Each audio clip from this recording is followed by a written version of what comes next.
Hello, everybody. Sorry I'm a couple minutes late. This is Katrina. I'm with Sow and Tare, and you are in the right place to be with the live chat tonight. Um, yes, I was late, Verna. I was actually down in the pasture where the leach field is going, and um, the guys there are laying out the area for leach field. So I was there talking with them, make sure everything's going good, and see if I can get them out of my pocket. Harvesting some more rose hips. Um, there we go. Rose hips. Because I thought they were going to have to take out a rose bush that had hips on it. And they're like, oh no, we don't have to go that far. Okay. Let's see. There's more. Like a huge clump in my pocket. A whole other handful. So I am going to set them nearby. Yeah. So. Oh, is Verna the only person here right now? PJ says, good evening, going to bed early tonight, getting on the road early in the morning, stopping to look at property in North Carolina. The kids love the bear claws. The son took some to work. Awesome, awesome, awesome. So, PJ is one of Katrina's kids. It's a membership I have for the channel, and we did our monthly Cook With Me Live this weekend, and we made bear claws. And I was going to show you, and I did not bring one because I literally just ran inside, and I'm going to put these somewhere. So maybe I will go get a bear claw to show you and put these down. I'll be right back. Verna and anybody else who's watching. Looks like there's a couple more people watching. I'll be right back. Rose hips. Yes, all that fit in my pocket, amazingly enough. And I will be right back.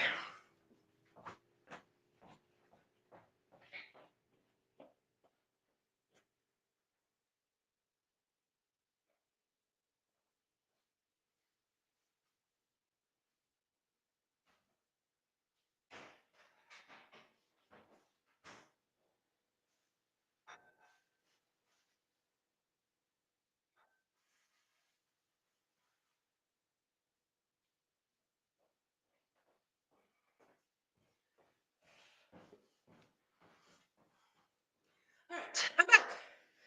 Hey, Jennifer. Says hello. Also, hello, Verna. Sorry, I skipped over your comments.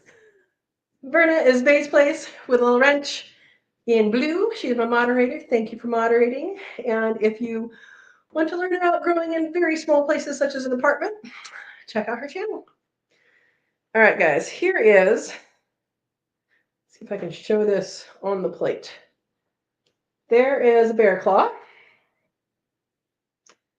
You can see the yummy, yummy filling, super yummy. Yeah, so this was a 2-day recipe. The first day, Saturday, we made the dough and the filling. That goes in the refrigerator separately. And then the second day, after it's been refrigerated, it gets put together and assembled into a bear claw, risen, and cooked. So what I like, baked, you don't cook, you bake. What I like about this recipe is I like the recipe. I like that it's 2 days so that you don't have to do everything in one day.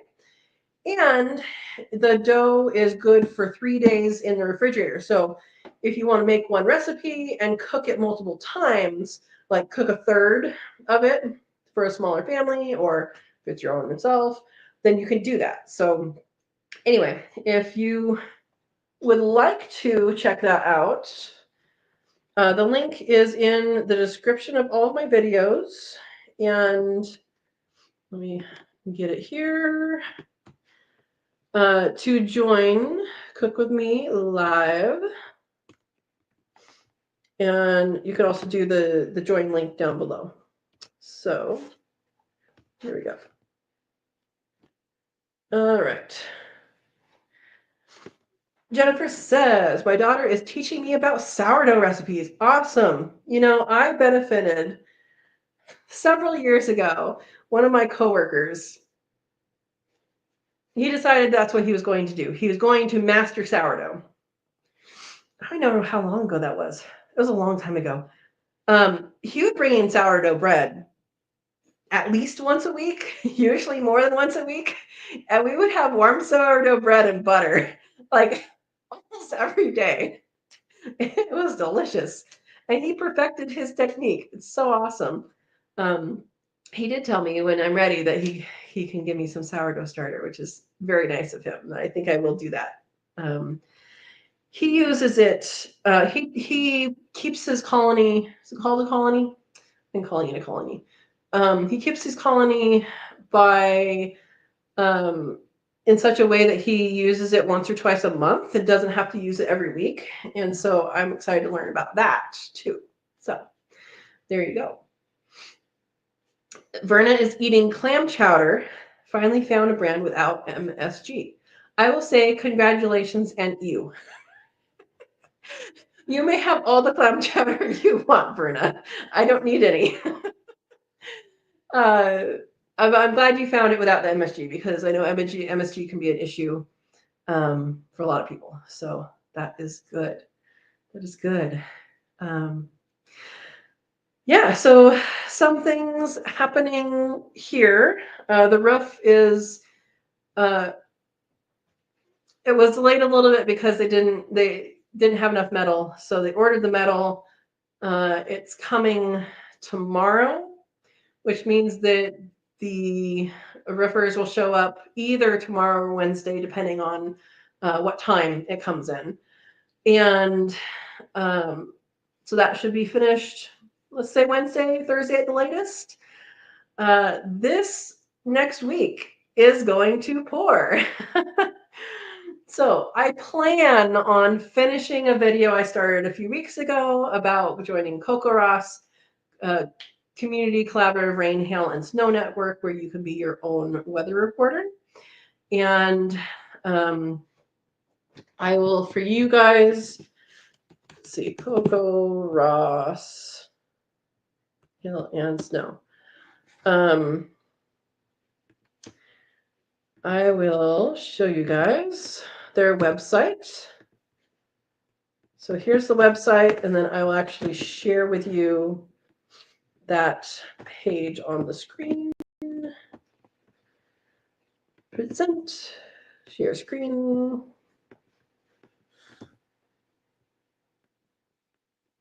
Share. Okay. So let's actually, there we go. This is the website. You can see where things have been reported raining. Blue is white is none. Blue is light blue is a little bit, and then I don't know what I just clicked on. Okay. Anyway, you can see where the rain has been happening. Over here, you have the red is 1.07 to 1.75. So you can see there's quite a bit along the Oregon coast, and in here, and one dot over here. I don't know if you guys see my mouse, but I am pointing to the red clusters and also in Florida. So this is something, oh, I guess it didn't change over. Okay, anyway, so let me stop sharing. Stop screen. So CocoRoss is really awesome because you can report the precipitation. What I'm finding is that in this valley that I live in, it seems to be different than a lot of the rest of the area. Like last night, we got 0.45 of an inch. And I saw there's about that much more in the tubes. That means we probably got more than half an inch total from starting last night. Now, the way CocoRoss is reported is it is basically 7 o'clock is when you're supposed to check it, but you just tell them when you check it, and it's going to be approximate. And you put the time that you check. But it's a 24-hour thing that every morning you check it, and if it's in, I think by 9 a.m. Pacific time, I think, then it goes on the map, and it won't go. It might not go on the map if it's after that, but you'll still have the records, the data will still be there if you look up a station. So you could see how many stations there were in the United States. Actually, let me share that again. Oops, that's what I'm doing. So you can see, share. You can see how many stations there are throughout. I mean, United States. There's up in Canada. I thought there was some in Mexico. I mean, there's in these islands here. There's a lot of different places that participate, and what can happen is NOAA pays attention to these, and if you start reporting things that are like, hey, there's some major stuff going on, then they can send out warnings, and they can send out information like that that's like, hey guys, looks like something's happening on the ground that we can't see from the radar, or it looks like something that we see on the radar is actually worse than it is, because all radar is information from the sky. It's not as specific as what people think it is, which I think is why weather people are often wrong, is that there's a lot of interpretation that goes on, which has to happen. And that's why multiple places can interpret the same data differently. So I hope that's going to be tomorrow's video. If it's not, you will know I didn't get to it tonight. I just have the signing up for it part to do. Anyway, so it is, it rained a lot here overnight. I don't have gutters yet, but I do have an appointment for gutters on Halloween, I think. So that's happening. And yeah, there's a lot of stuff going on like that. Today, while I was waiting for these guys to show up for leach field, I was actually walking around within sight distance of, like, hey, if someone shows up, I'll have to run over there. But I suspected an area, based on what I saw further up the hill, I suspected an area somewhat near the house probably had some down trees that were cut. And I was right. So I found some sizable trees sizable, right? For firewood. So I can use for firewood. This year, I did not have time to cut anything wet. It would not have time to dry, even if I did. So I am going to be cutting up dead wood that's already dead, already dry. Okay, it's wet because it rained. So I'm hoping to get out there and cut some before it rains next week, but it might not happen. And honestly, unless the power goes out, I'm fine with the mini splits that I have here. It's not cold yet. It's cold, but it's not like cold yet. So I've had a lot going on. And did anybody catch in the video from today a new topic? Anybody? I kind of teased it. Everybody's sleeping. So Mama Kitty, the white one, she brought her babies out. So this is the first time I saw her babies was last week, and she has two babies. One of them is white like her, and the other one is gray and white. And the gray and white one is much more skittish than the white one. The white one will growl, like a really low growl for such a small little kitten. But yeah. Hey, Steve, you waiting for Deer TV? Welcome. So Mama Kitty showed me her two kittens. I mean, she's still going to growl at me if I get too close, but they are now eating food with their mom. Now, I haven't gotten kitten food. I mean, everybody's going to eat everybody else's food out there is kind of how it works. So I'm considering getting some kitten food and trying to do that because I know they have slightly different diet needs. But I haven't decided on that yet. Anyway, so I made lots of phone calls and all that stuff too. But yeah. Vanilla leaves. Yes, Verna. Yes. So Steve, I don't know if you saw today's video. Steve is the one that identified that for me. I would have gotten there, but it wasn't on a high priority at the time. So thank you, Steve. So vanilla leaves, I think Steve called it sun-seeking vanilla leaf. And I also found there's a couple other names for it, and that is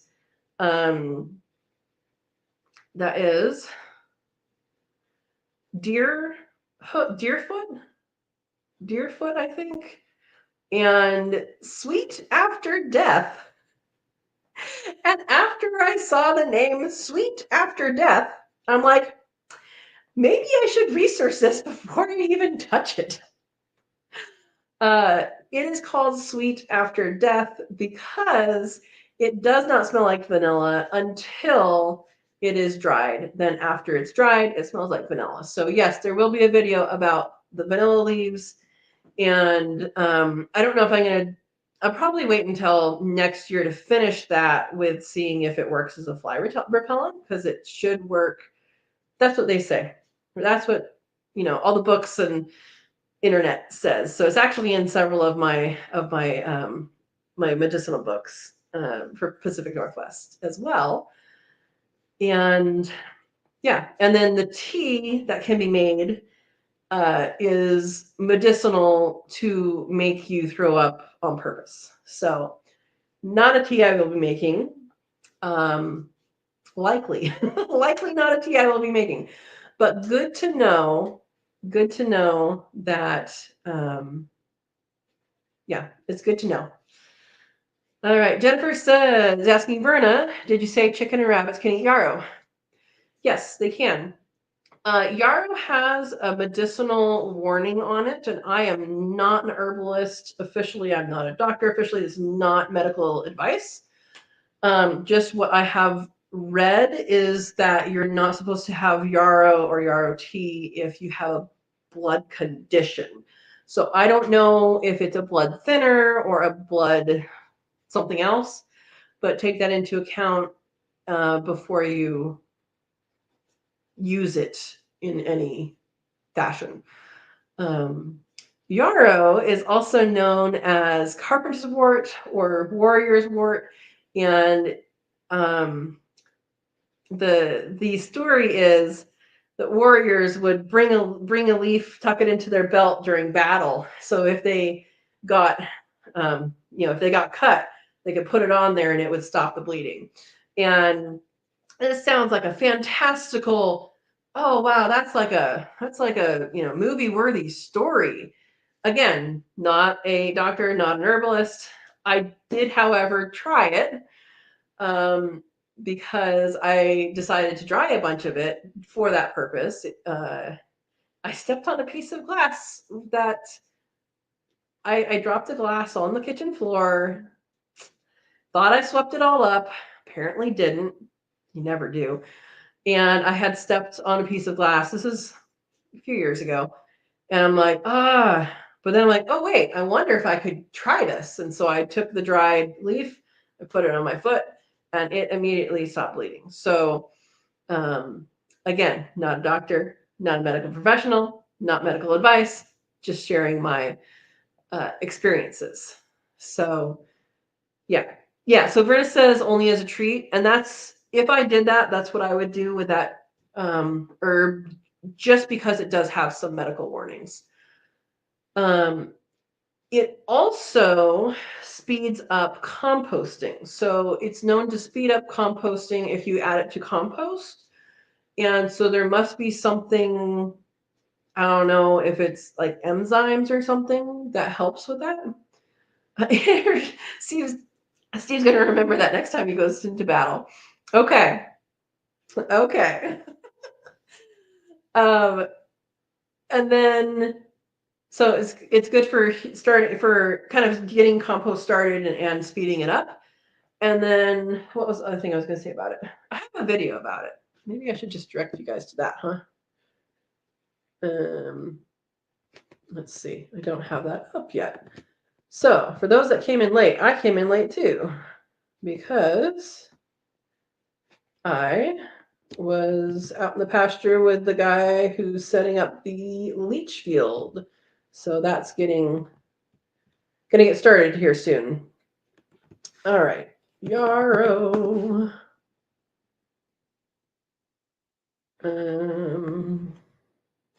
Here we go. So this was recorded at my old place. Yarrow. Don't know why I was having such a hard time spelling that. Yeah, fresh leaves will stop that too. Yeah, you can use it fresh or dried. I just dried it because it does die back. Yarrow is something that grows in a lot of different places, a lot of different climates, and the types as well. So the one that I was harvesting from was a type that was a garden plant. There are lots of native varieties. The native varieties are not quite as bushy. They might get that way if you water them. Native ones are usually a lot more, that I'm familiar with in the drier areas, are a lot more sparse in their leaves. But what I was doing is the garden variety. And so in my area, they basically died down either all the way or most of the way. The spire at least died down. And yeah. Yeah. Crush or chew them, then apply. I've not heard of the chewing. But yeah, you don't need to do much. I mean, it stops it. Yeah. Steve says it has a cheline that helps with blood clotting. It definitely clots the blood. I can tell you that from personal experience. Again, not a doctor. Yeah. Oh, you need to get some yarrow seeds for your guerrilla gardening. Yeah, I didn't transplant any of mine, so I know I gave Verna some yarrow at some point. You should just go over there. There's probably sprouts starting, Verna, from like outside of where the pots were. You could just do that. I'm sure, because they're so good at spreading. I'm sure that some started outside of the pots. You could go over there and be like, these are my babies. Yeah. But yarrow would be a good one. Yarrow would be a good one. Yeah.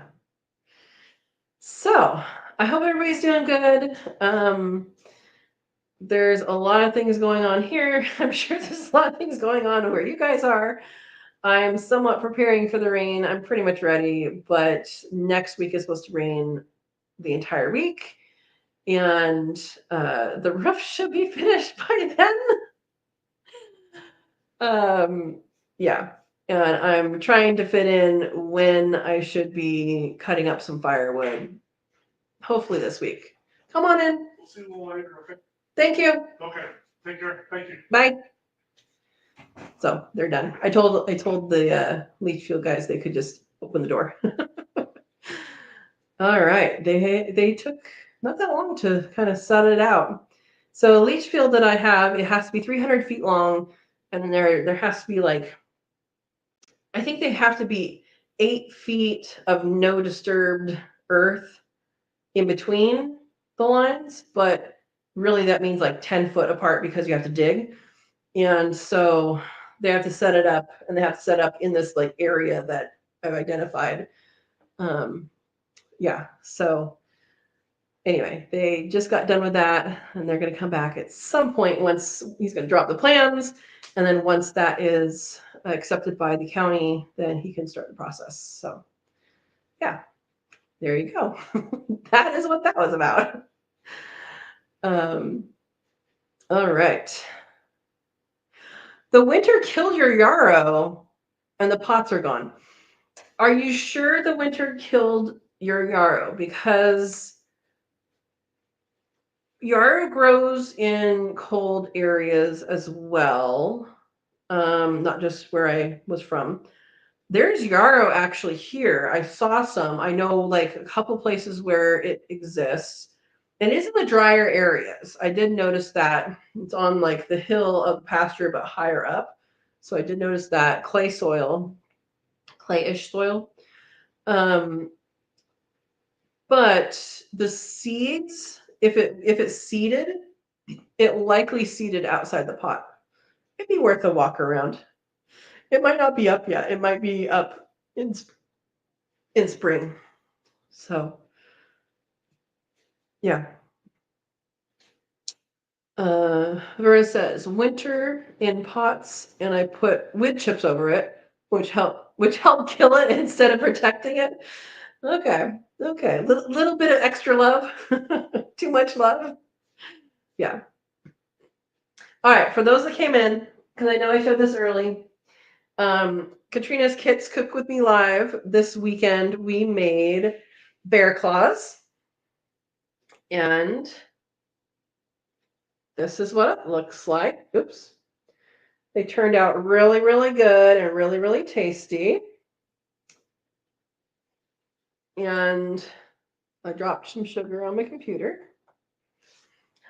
And they turned out really good. So, always a good thing. All right, so we're talking yarrow. We're talking some other things. I already showed you guys some rose hips that I picked today. Topic of the day, might as well jump into it, is I want to talk about seeds that aren't seeds. And to think about those things that we either call seeds or could be called seeds that aren't seeds. Now, seed potatoes is one of them, right? You order seed potatoes, you don't get seeds. You get a potato. That is the seed. And sugar isn't as dangerous as glass shards. You are correct. You are correct, Verna. So seed potatoes is one of them because they're not seeds. We also talk about garlic seeds or seeding garlic. Not seeds. That is the rhizome. Is broken. You take the whole rhizome of garlic, or sorry, ginger is what I'm talking about, and you break it, let it heal over, which just means let it dry, that surface dry so that bacteria and stuff doesn't get in, and then put it in the ground. So those are two examples. There's going to be more examples. I want to see what you guys come up with of things that are things you can plant. I know those things we call those ones seeds, and I want people to not be confused when they go and order seed potatoes or seed ginger. I think they do with garlic too. Seeding garlic. I think is what they call it. Turmeric is another one. Onion sets, yes. Sweet potatoes, yep. So all those kind of root things. Yeah, so onion set. So onion set is a baby onion. So somebody else has actually seeded that and grown it for you. So then you can plant them out individually. Yeah, so I wanted to see what else you guys came up with because this kind of is going to go into another topic here, but I want to see what you guys say first. That's it? No more? Okay, so something you can do over the winter, maybe wait a little bit, but over the winter is you can start, like Verna says, sweet potato slips. So you can start sweet potatoes in a vase. You stick a sweet potato in water in a vase, and it will actually grow roots down and growth up. And that growth up, you can snap those off of the base, and they will actually grow. So you put that into water, and it can grow. So potatoes you don't do that with, but you would just put the whole potato in there or cut it in half or whatever. As long as it has an eye on the potato, it will grow. Now I do more than one eye. Yeah. Horseradish and other root items. Yep. Now careful with the other root items because carrots will regrow a top, but they won't actually regrow the carrot. The roots of a regrown carrot top will grow roots, but you're not going to get that delicious carrot that you're aiming for. So yes, figs, you start with a cutting. There's a whole slew of things you start with a cutting. So we are, at least here, in the time of year that we The leaves are falling. I don't think I've seen any trees with no leaves yet. It's coming though. It's coming quick. The leaves are falling, and over the winter, you can take cuttings of things and then start them. You can take a cutting of a deciduous tree or plant. Deciduous means they lose leaves in the winter. Actually, it just means they lose leaves. There are also summer deciduous plants, but in this case, we're talking about winter. And you can take a cutting of those. Many, not all, many trees. You can either start from a cutting and just put it in some soil, keep it, moist, not wet, and grow something. So elderberry, fig, mulberry, kiwi, passion fruit, there's a whole bunch of other ones. They can all be start by a cutting. So if you have one of those, it means you have as many as you can make, right? Some other ones you are going to be kind of hurting to be successful to root. Some of them are harder to root, but you can. And some of them you're just not likely to. Worth a try though, right? So I want to encourage you to look at what you have around you right now, and then look at what your neighbors have, what your friends have, and see if any of those things are things you can propagate. So propagation is basically the reproduction of, in this case, a plant. And propagation can happen by seeds, and it can also happen by taking that branch off, cutting it off, putting it in the soil, whatever. So that's something really exciting to think about and to kind of put into play. Kind of start thinking about that this winter, and maybe once it gets into a little further into winter, you can make those cuttings. You can actually keep them in a Ziploc with like one spray of water inside. You want it not soaking wet, but just enough moisture to keep it going. And that branch is going to stay alive for potentially months and months.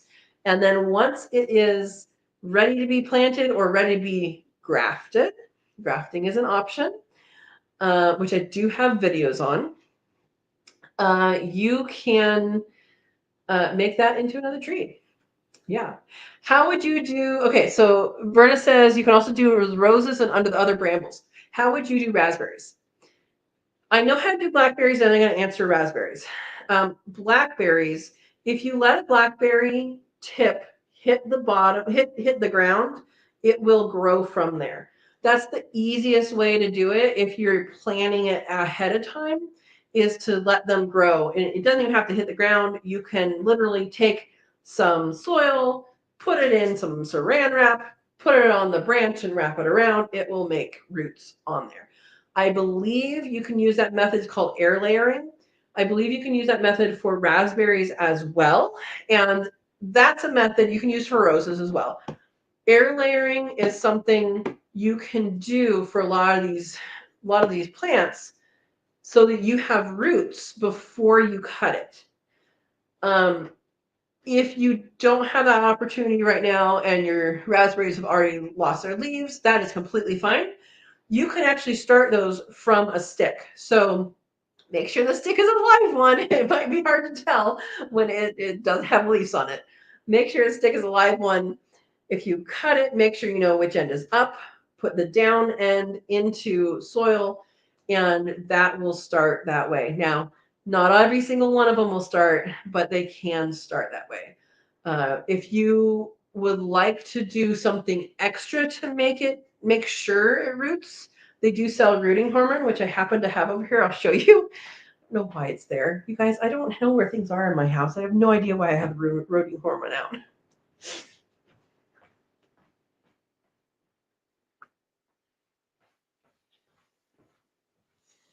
All right, this is rooting hormone. There we go, rooting powder. You can also use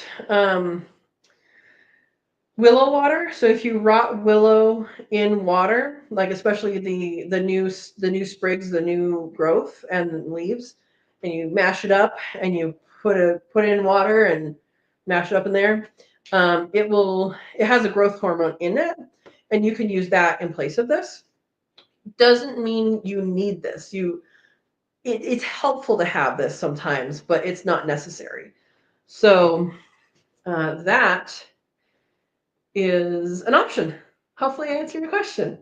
Does anybody know if raspberries start growing if it touches the ground? Because I know some berries do and some berries don't. Yeah, Verna says you can also air layer figs. You can do that to some apples too. I think there's some varieties of plum. There's an interstem. I will explain what that means. There's an interstem, and I don't remember the type that does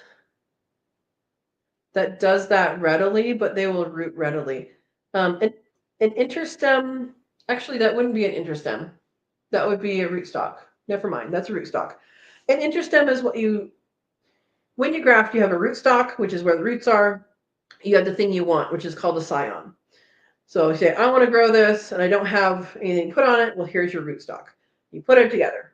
There are some species that don't work with this rootstock unless they have what's called an interstem, which means you connect the rootstock to the interstem to the scion, and then magically it works. Sometimes that's used for so that they just talk with each other appropriately and it works.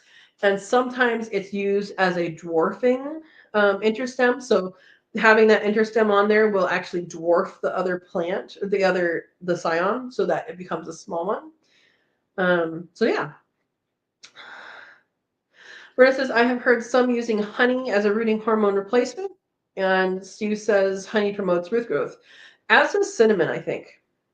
Yeah. I mean, you could start putting all your spices together and see what grows. But yeah, I believe cinnamon also is that.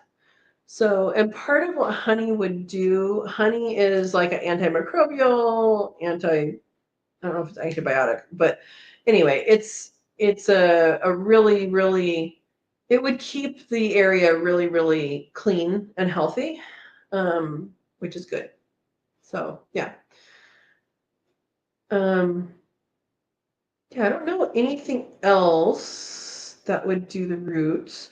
Another key to do on some things, and not everything needs this. If you have a stick, you've picked your variety, you have a stick, you've cut it. It is now just a stick. Often, if you expose the cambium layer, that will actually promote roots growing. And all it needs is a little tiny scratch through the outer bark. And it has to be, so if here's a stick, it has to be in the vertical direction. If you go like this, what that does is it can, if you go all the way around, it can girdle it and kill it. So there's the inner wood, then there's the cambium layer, right? There's a xylem and phloem, which have the sugars and waters, and they travel up and down. So if you cut that, your top of your tree is no longer talking to the bottom of your tree. So that's not a good thing to do all the way around. You can do that on one side if you're grafting on one side and do that, then it connects back up. But yeah. Aloe vera gel too. I haven't heard that one, but I believe it. Aloe vera is good for a lot of things. I also have aloe. Aloe. I also have an aloe video right here. And that is how to harvest it and prepare it to save in the refrigerator. It stays in the refrigerator for a very long time. I've had it in the refrigerator for more than a year before. But you harvest a leaf and there's some stuff you need to get out of the leaf. It's yellow and it's used medicinally for other things, but if you're going to be putting it on your skin, you really don't want to have that yellow stuff in it. So there's a way to get it out. Take the green part off and then cut up the gel. And the gel is clear. So if you guys are buying aloe vera gel from the store and it is not clear, they've either added food coloring to it, which happens, or they have done the whole leaf, including the outer green part. So know what you want and know what you're getting. And yeah, so there we go. So aloe vera, that is another plant. I mean, it's not really called a seed, but it's another example of a plant that can be planted without a seed. In fact, I don't even know of any aloe that is grown from seed. Aloe is generally grown. There's a plant. It's like this, and then it has babies out, around it. And those babies, they're called pups, I believe. I don't know. They're called pups on bananas. I just call them pups on there too. And you can actually, cut those off and replant them, and then you have a new one. I'm sure there are really a lot of people that do that and can make a lot of money off of it as well. But aloe is another one that you can plant that way. Bananas also have pups you can do that way. There's a lot of trees you can do that with. There's some apple rootstocks that are actually done that way because there's some kinds that do like shoot up from the ground, and people can cut those off and use them as apple rootstock.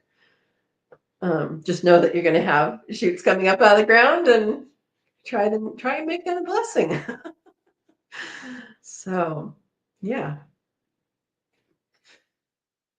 So that is the plan. Anybody know of any other things to plant that you don't use seeds from? Garlic. We've already said garlic, right? And turmeric we said. Chinese chives. Any of the chive and onion family, you can literally break those up and do that. Saffron. We've talked about saffron on this channel before, and how much it's awesome.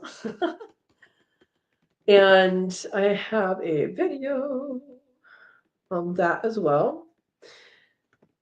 And saffron is something that it separates like a daffodil or a tulip does. It's a bulb, and it separates that way. So after 1 year, you're going to have more than one bulb when you just planted one bulb. So you're going to have that bulb plus some around it.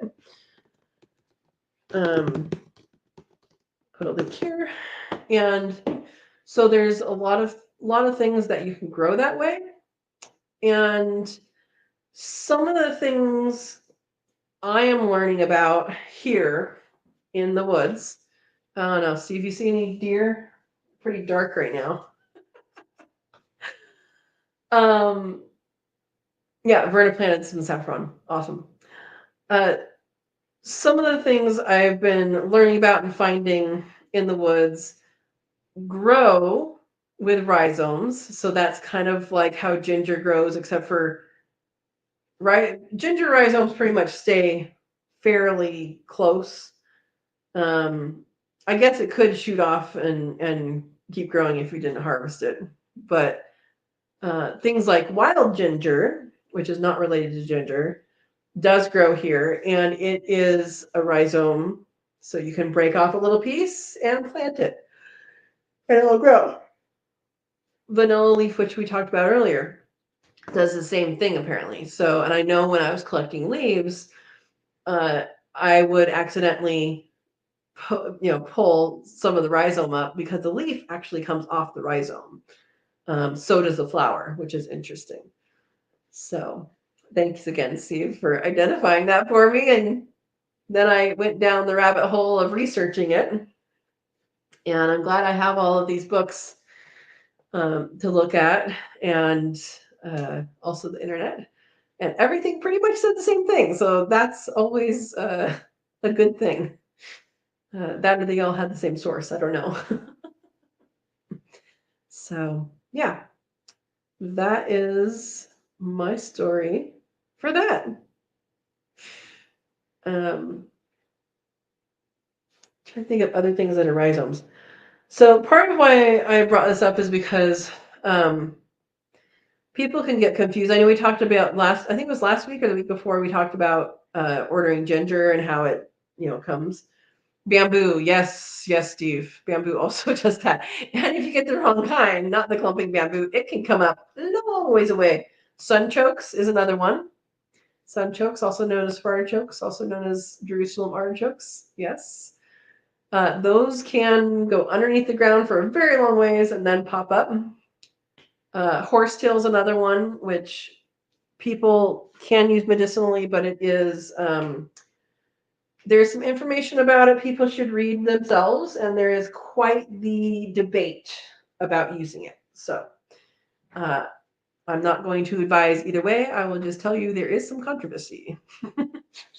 But if you plant these things, those type of things you need to have contained or expect it to take over the world.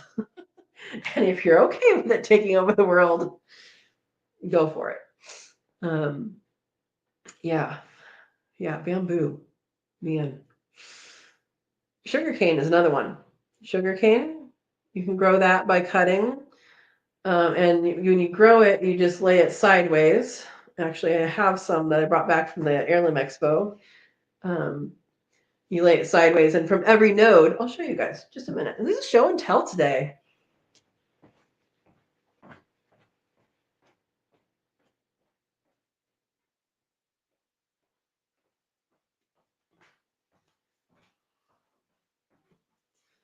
This is a piece of sugar cane. And at each of these nodes, each of those nodes can grow roots and shoots. So actually, you can see this one actually has some stuff going on. So right there, that's growing. And then all those little bumpy things right there, those can grow roots. So that looks like it's going to be a shoot. And those look like it might be roots starting. So there's another one right there. And this one has one on this side and on this side. But that can start. So this one I got from the Heirloom Expo. Was end of the event, and the person whose display it was handed it to me. Actually, they broke it apart and handed it to several people. But that is really cool. Probably will not grow year round here. Probably too cold for it in the winter. But I plan on starting it in a pot, and in the when I do get into a high tunnel, then I'll put this in the ground in there. And so where to get those things? It's most likely it's not very likely to get it in a nursery. You can get anything online, right? But if you get it in a Mexican grocery store, that is your best bet, because those are that's where it's sold. that is the population that buys it. So yeah. Steve says cottontails plant. What is that? And kudzu are both edible. What is cottontail plant? Cottontail plant. Cottontails plant.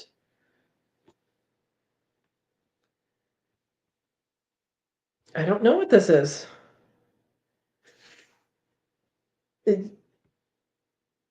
Huh. It's a white flower.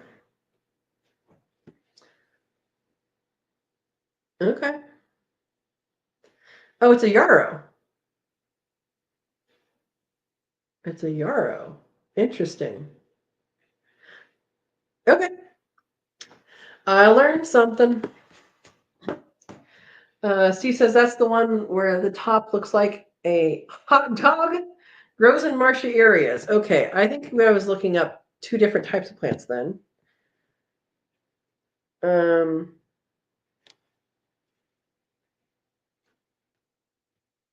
It's not just a typha, a cattail.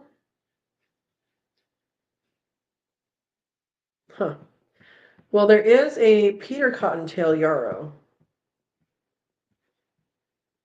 and there is also a cattail. So they're both coming up. I don't know about that one yarrow, but I do know the where'd you guys go? There you are. The other one. Yeah. Cattail, I was thinking wrong. It's okay. Cottontail, cattail, and it does go poof. Yeah, cattail is edible, and I think mostly the bottom part and the root is what we're looking for. Dragon Girl's here. Welcome, welcome. Cattail. Yes, cattail. We are talking about things. Well, we've kind of just talked about things you can eat, but things you can plant that are not planted from seed. So you can start them from cutting. You can start them from, like, potato seed is actually just a potato, that kind of thing. So yeah, all of these things that you can start, ginger, garlic, that kind of stuff that you don't actually have a seed to plant. All right. Verna says cattail is great to learn about for when stuff happens. Yep. If you have cattail near you. I actually don't know where the nearest cattail is to me. I don't know. But there's a lot of stuff I do know about. Yeah. So yeah. Dragon Girl, what part of the world are you in? Like a state or a country?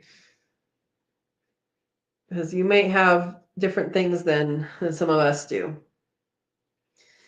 to talk about with the plants. Okay, local to Verna. Got it. All right. Well, you have Verna to learn from there. You'll have to go searching for saffron with her. So yeah, very cool. Very cool. So I did discover a couple new plants today when I was looking for firewood down trees, which I did find. And so I'm going to be looking up some plants and trying to figure out those. What I'm enjoying all this, right? But what I'm enjoying, cattail is a mile from you. Got it. Oh, you're in Washington. You're over by me. I'm in Oregon. Awesome. You're north of me. Awesome. Yeah, so if you know edible plants that I don't know and I'm not talking about, let me know, Dragon Girl. Because I might have it. Yeah, near me. Yeah. I forgot what I was saying because I saw that come up. Dawn, you made it. Says, gee, I'm late. Guess I have to stay late. Did you already do your PT? If so, then yes. No. I am so glad. Dawn just had surgery. She's home. She's doing good. Fresh from the racetrack, Steve says. I am so glad that your recovery is going so well. It is awesome, awesome, awesome. Yeah. Verna says, I think everyone was late. Even Katrina was 2 minutes late. Hey, I had excuses. I was down in the pasture talking to the leach field guy. Leach fields are important, guys. he had to use the excavator, this little excavator, to take out a bunch of blackberry to get to where he needed to be, where the pipe is currently coming through on the other side of the road. And it was really, really funny because I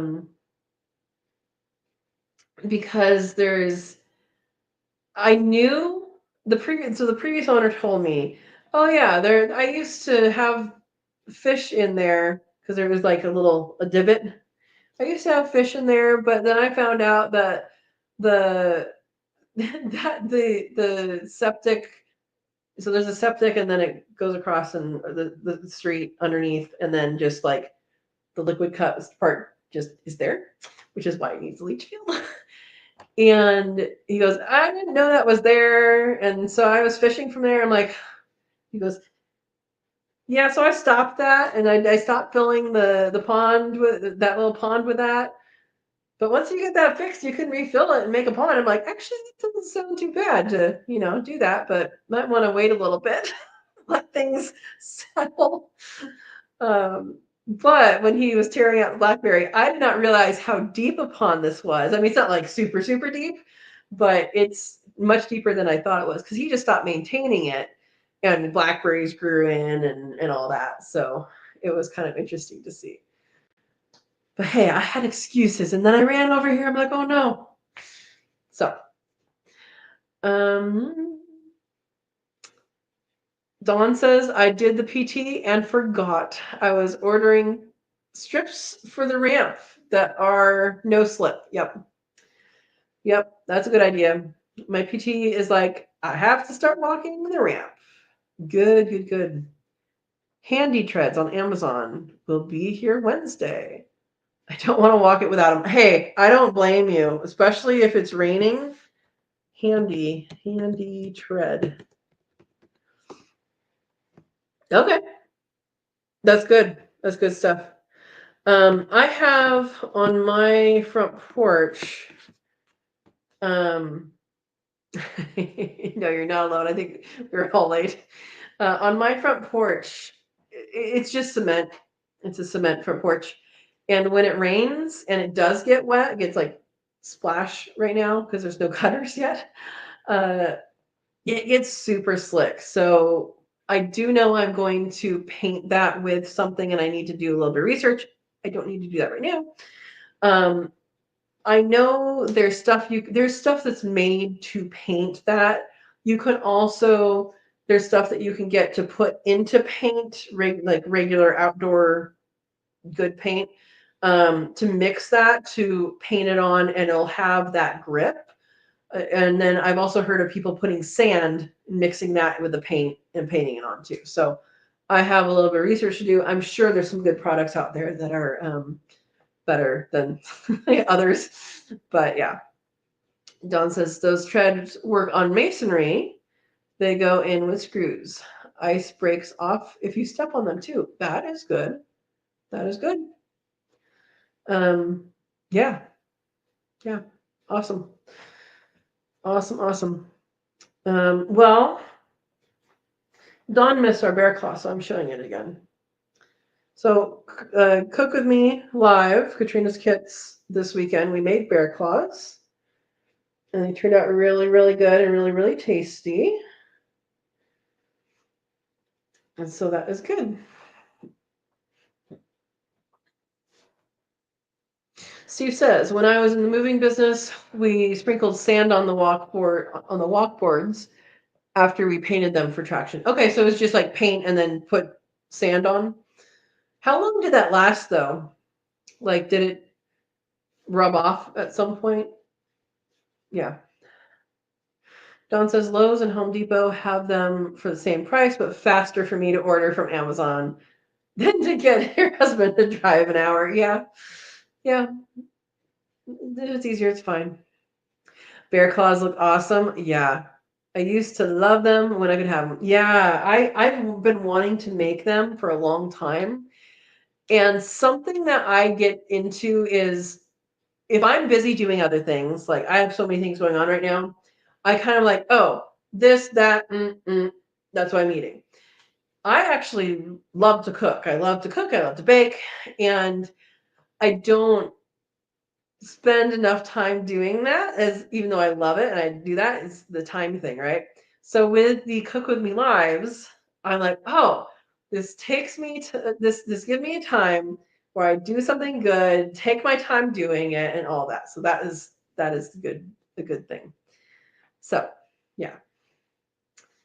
Verna says you could use coffee grounds the same way as for the grip, the anti-slip. I would imagine that would be something that breaks down faster than sand because that's an actual plant. But yeah. Steve says it would last a couple of years, but we use them daily, so they got a lot of use. Oh, the ramps on U-Haul? Yeah. Yeah. So I will be dealing with that at some point. I just haven't yet. And yeah, I'll be doing that. I was going to do that at my old place, but I never got to it. And that's okay. So now I will get to it here. Dawn says, I used the grip tapes years ago. They never made it to the winter. Yeah, I also had the grip tapes, the one with the like black with the yellow line. That I never use. I got them. I bought them. It's just a sticker. I could have put a sticker on the cement at the other house. And I just never did it. I don't know why. Yeah. Dawn says, I even used coconut carpet strips of all kinds. Coconut carpet strips. I don't know what that is. Is that just like you put down carpet? That is, I mean, is it made of coconut? I don't know. Same tour, different address. Steve. No, there's things happening here. They're happening much faster than the other place, which is good. Which is good. Yeah, I made more phone calls today that I didn't tell you guys about too. So there's some other things that are happening too. So yeah, there's some things I need to get looked at underneath the house just in case before I put insulation under the house because there's not much. I would say none, but there is very little. Yes. Dawn says, ha ha, coconut carpet. Yes, coconut. Lay on top of snow and ice. Must have went out of business the first month. You put it on top of snow and ice? So like, you're just like, hey, that ramp is icy. Let's put carpet over it. Is that what the idea was? You didn't go sledding down it? Interesting. Okay. Yeah, I've not heard of that. I've not heard of that. Any deer yet? I'm teasing you, Steve. I know you can't see them. Oh, man. All right. On top. And they tell you you're safe. I mean, have you seen black ice? I've driven on black ice. It's not fun. Yeah, I know, Verna. I know you can't see. I was teasing Steve because he's said he's watching deer TV tonight. That's what he was referring to. Because remember the one time there was deer behind me and I didn't even. There was deer. There were deer. There were deer behind me and I didn't even know because I was reading your guys' comments and not looking at the picture. Yeah, they're still around. They're still around. My neighbor just told me the other day that I have the fattest deer he's ever seen. I'm like, because they're apple fed. So, and they're not getting hunted over here. So they're doing quite well. There's not many apples anymore, but they are, the babies at least are apple raised. Yeah. Oh, man. Dawn says black ice they didn't know about back then. Probably. Yeah. Oh, man.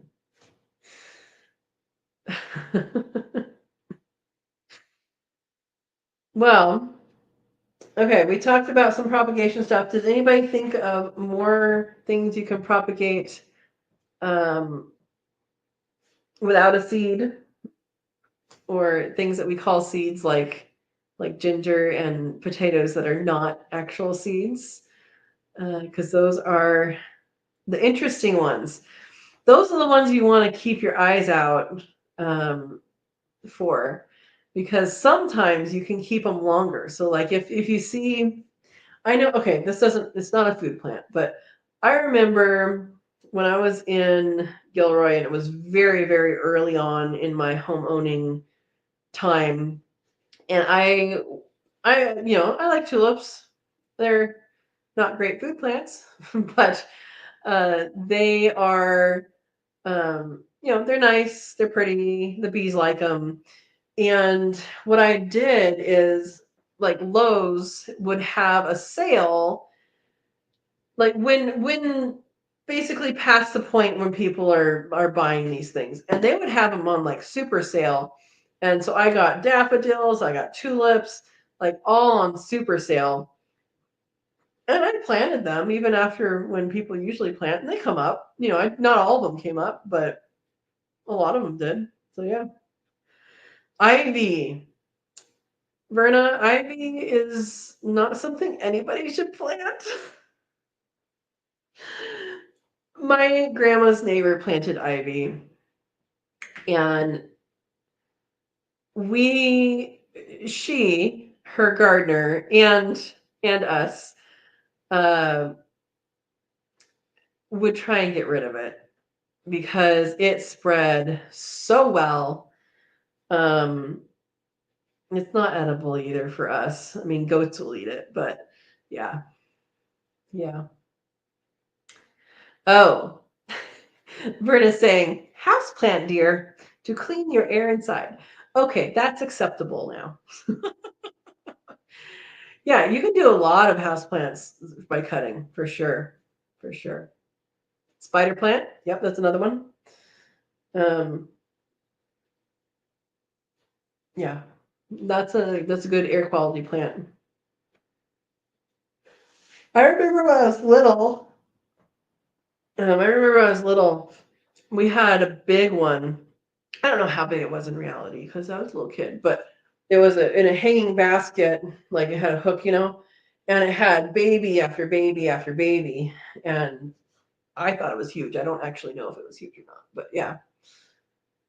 Yeah, it grows babies. It doesn't grow babies just like aloe, but yeah, it does grow babies. Strawberries is another one. So strawberries and spider plants have the same growth habit, where they send out a runner and there's a baby that happens and then it finds the ground and then it had roots and it's good. So strawberries another one. And I need to do that video here coming up soon is potting up some strawberries, getting some strawberries started. I should have already started that, but that's okay. That is okay. We're supposed to have rain coming up. I don't have any bags of soil. I'll probably just use native soil for that. Yeah. Steve says, yep, daffodil grow from bulbs. I used to steal them from abandoned places and transplant like 4,000 to my yard. Now it has like 20,000 plants in that yard. It is beautiful in spring. I bet. I bet. There's some places, I know in California especially, but there's some places people have planted them alongside freeways.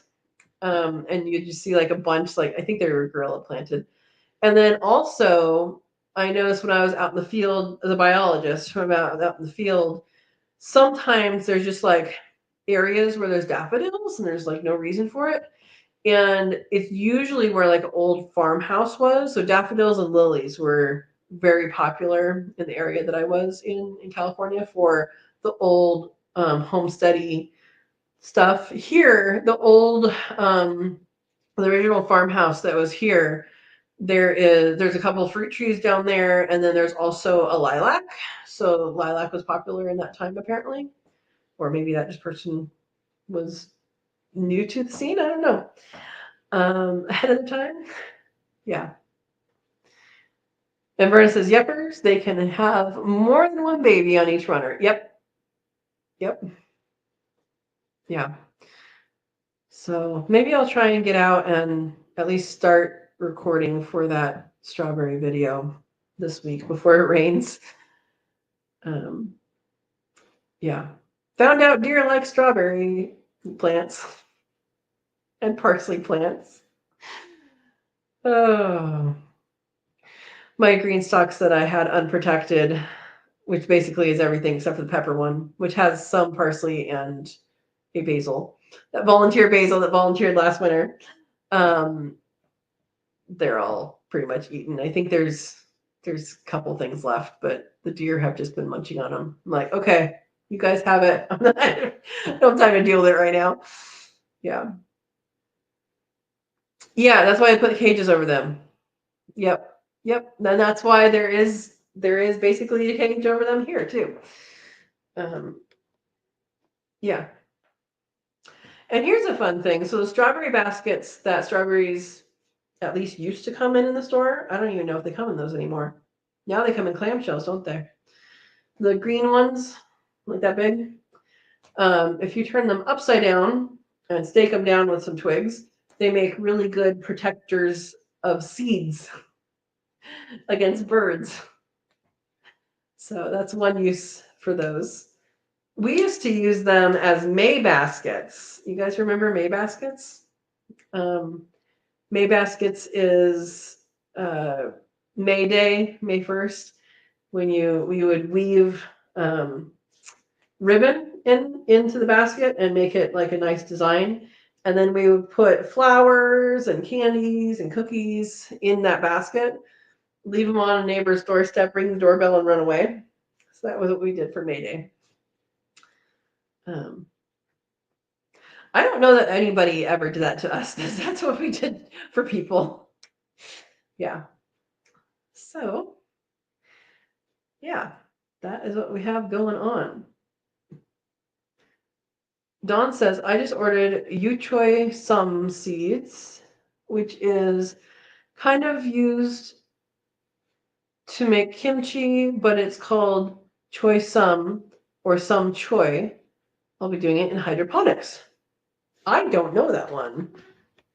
Yuchoi Sum.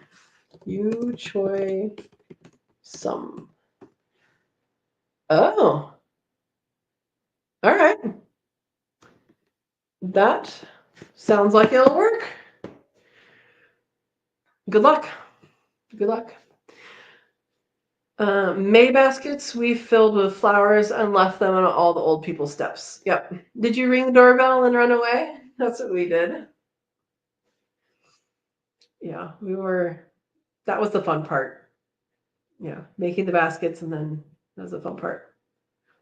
Dawn says, my little parrot is nuts about eating marigolds, all parts. I just picked some to root for hydroponics so that he will have his living room bouquet this winter. Aww.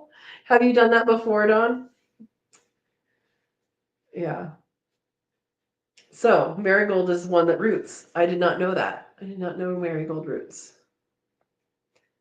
Or that parrots like them. Yeah. Yep. Oh. So last night the coyotes were going. You guys watched the weekend review. You can hear them. And that one was just outside. Like it was, I think, in the pasture or maybe in the neighbor's pasture, but it was not very far away. And then there was other ones,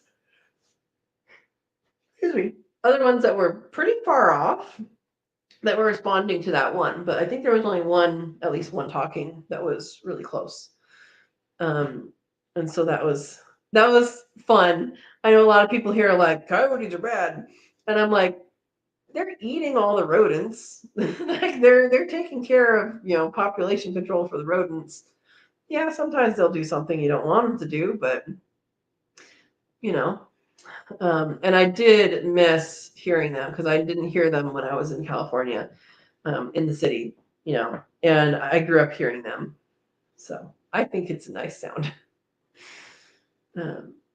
Dawn says, I never rooted them. I had to look them up.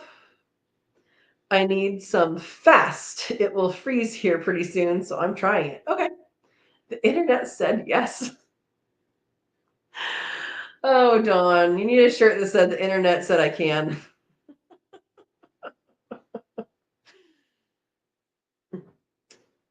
And Verna says coyote sounds a lot different than wolves. Yes, they do. But I didn't hear wolves either in Gilroy. There is a chance for wolves here, I guess. There are wolves in Oregon, and they do come through. There is a chance, but I would say it's much higher for a coyote. And the coyotes do the yip yips. Yeah. Yeah.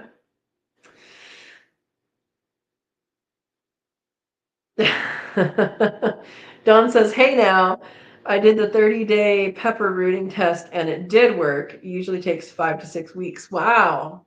Wow. So basil and tomatoes also you can root. Just a glass of water or directly into some moist soil.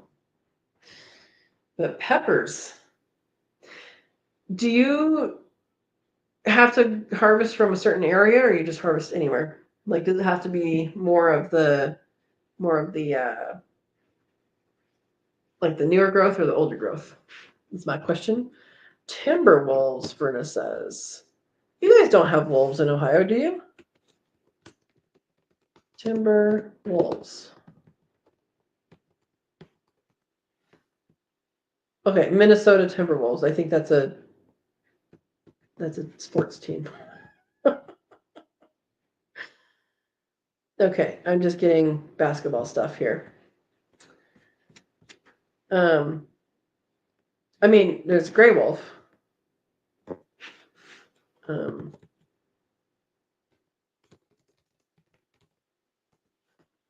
Yeah. I know them as gray wolves, so I don't know if they are also known as timber wolves. Oh, you had a timber wolf? What do you mean you had a timber wolf? Like, as a pet? Or there was one that came through the state? Dawn says, peppers were specific from a certain part. I don't remember, but I can look that up. Okay. I figured it might be. I know mine overwintered. This is their, I think, 4th winter. This is either the 3rd or 4th winter for the older ones. There's some that I had to replace because I had it up against the screen. But now they're in this other room here. So yeah. Yeah. Marigold was with no flowers. Okay. Dawn says peppers are pretty cool to do. He is on YouTube. And it says 30 days or less. Oh, okay. That is the internet that you're relying on. That's good. That's good. Oh, you guys did.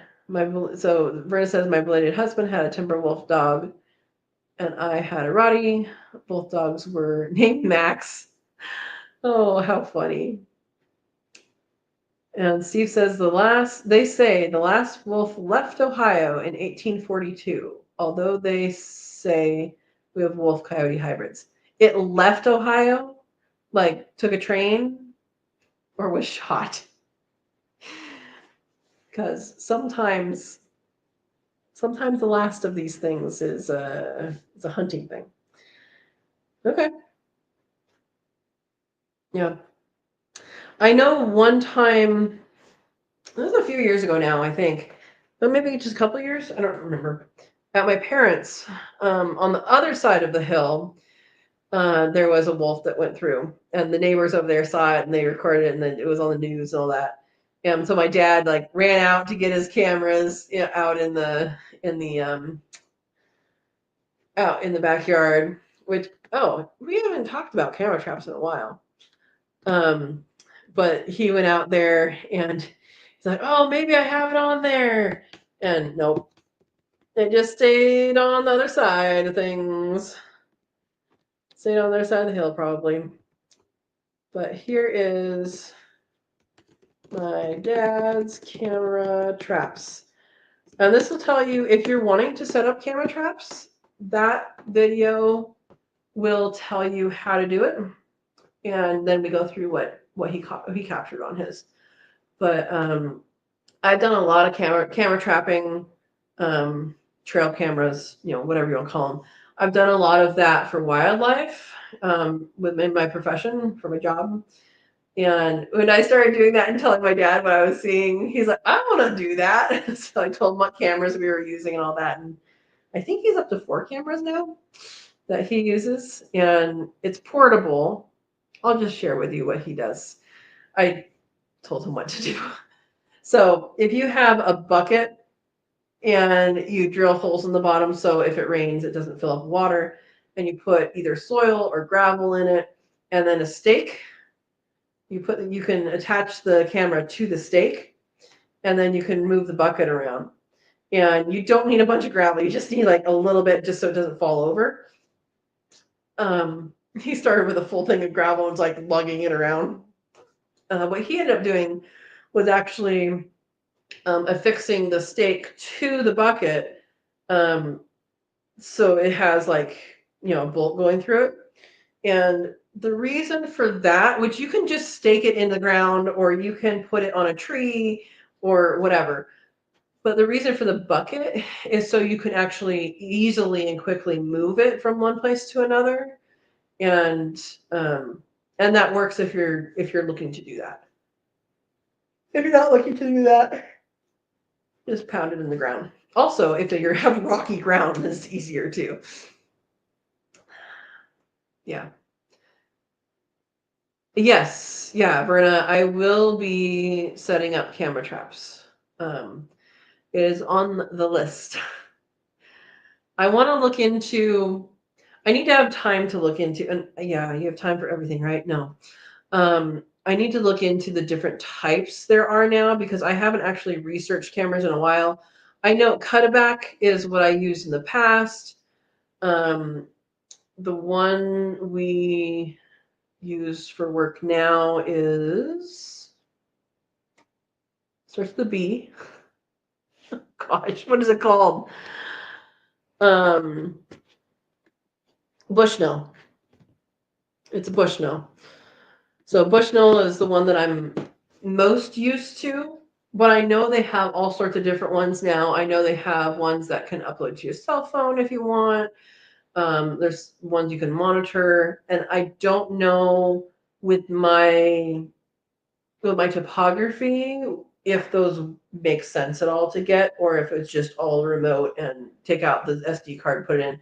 I know with the Bushnells, they are limited to a smaller SD card, and it would be nice to have something that supports a larger size SD card. Even though it means you go through thousands and thousands of pictures or videos, because then you could leave it out longer. Anyway, one other tip too is to write with Sharpie on the back of the SD card, 1, 2, 3, whatever. That way you know what you're switching it out with, and to actually have spares for every single one, so you can switch it out and it's still active and you've not lost any time, and go from there. Okay. Dawn says, with 2 good legs, I have winter to plan the layout for my area for the animals. I decided rabbits, pigeons, quail, in that order. Awesome, awesome, awesome. I have rabbits. I had quail and will again. Pigeons, I know Silver Creek Wildlife, is that his name now? Tommy. He raises pigeons, so there's a good source for you there. And yeah, do it. Do it. Dawn says, I like that bucket idea for quick moves. Yeah, it's something that I actually came up with because when we were doing these research studies, we don't do that for work. I don't know why we don't do that for work. I make suggestions, and sometimes they're accepted, and sometimes they're not. We had to carry water in with us for the sole purpose of pounding a stake in the ground, because the ground was so hard that you couldn't get it in there. Another thing to think about, okay, we're getting technical here. Another thing to think about is some of the cameras have a thing you can put through that straps on a tree or straps on something. And some of them have something you can screw on something. And so there's sometimes bumps on the back, and you either have to have a stake that's wide enough to go in between, that's skinny enough to go in between, or wide enough to go on either side. So, like, for a long time, the ones that we were using, we needed a 3-inch wide stake, which used to be very common. You want to find a 3-inch wide stake at this point? Good luck. Good luck. So, because if you didn't have one either narrow enough or wide enough, you would have to like balance it and put on perfect, and it would still kink to one side because it's going to when you tighten it. So, things to think about is how you fix it, is what the back of your camera actually looks like. But I think my dad used a fence post, like a picket. So that obviously you're not going to pound into the ground. It's not a stake. It's not used or made for that. It's much more flimsy, but it works for the purpose that he was using, and it was wide enough that it works. So there we go. And I don't even know if he's on here. He should be talking. All right. Dawn says cameras change monthly or several times a year. Yeah, my dad checks his, I think every other week he checks it.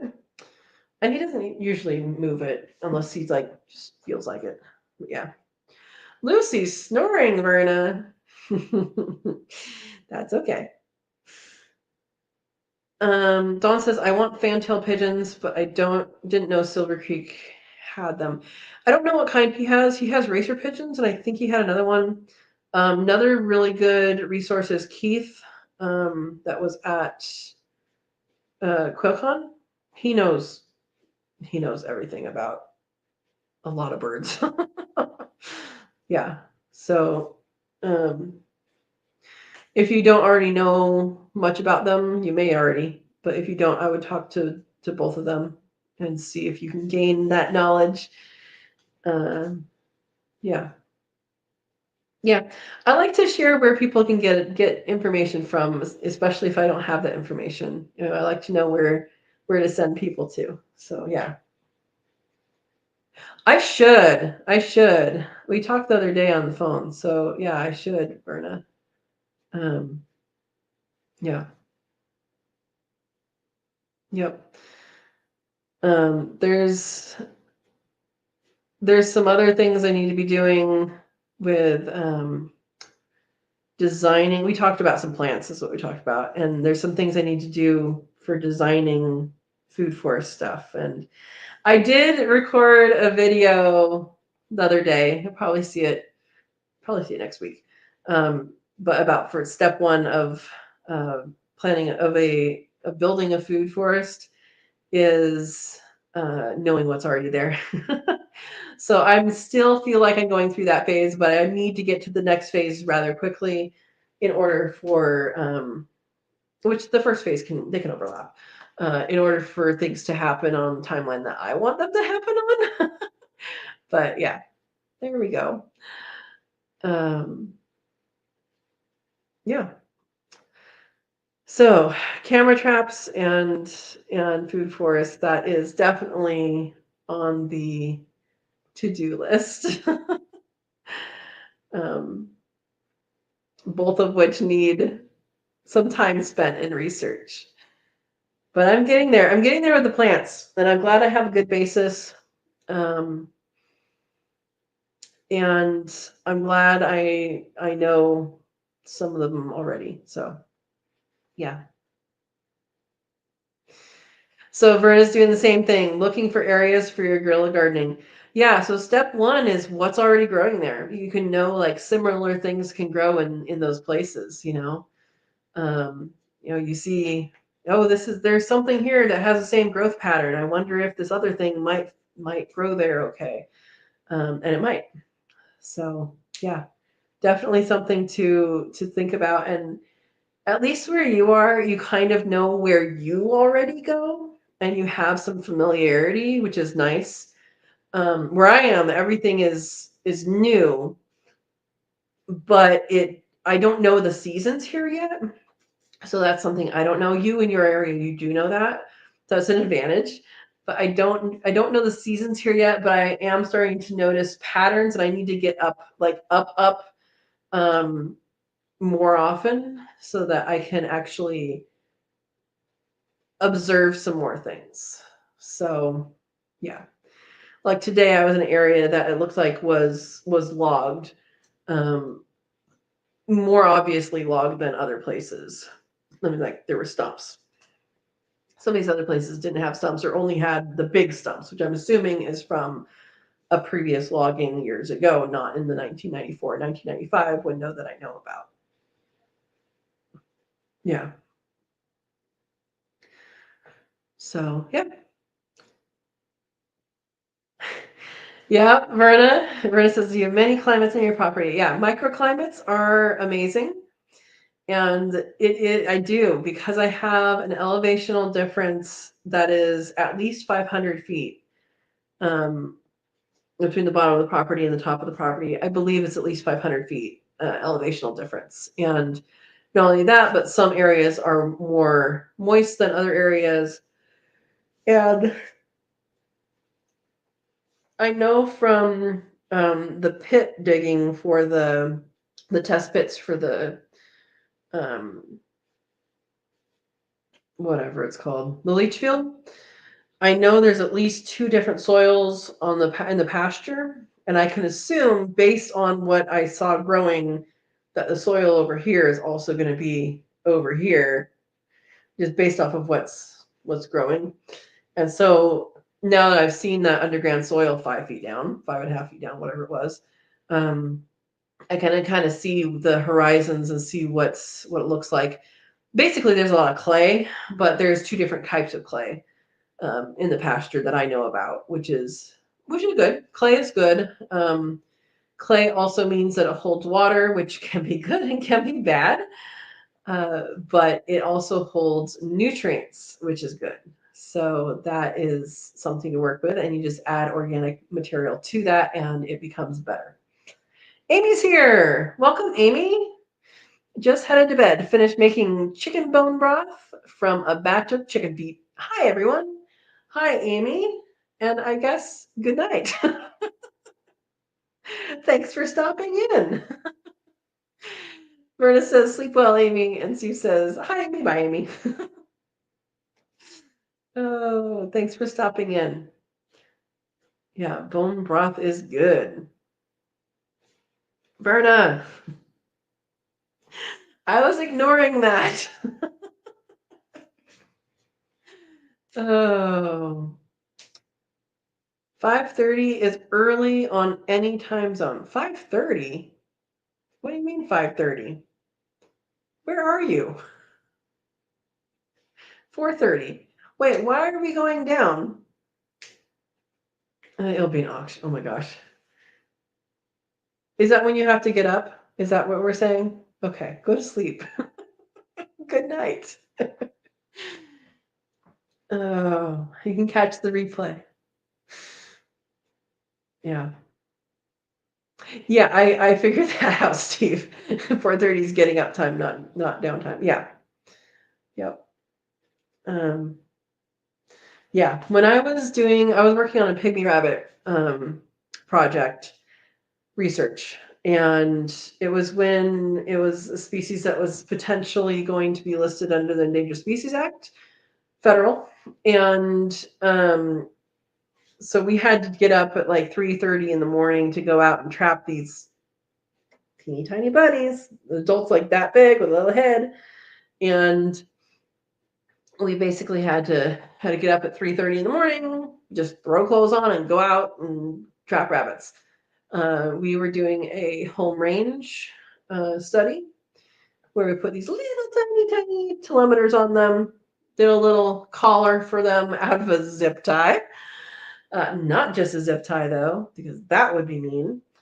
Zip tie goes through this little tiny like rubber tube, so it wouldn't get too tight, but is the most efficient way and to put on a collar for a rabbit with a telemeter. And so we'd find them every day, and it was part of a study.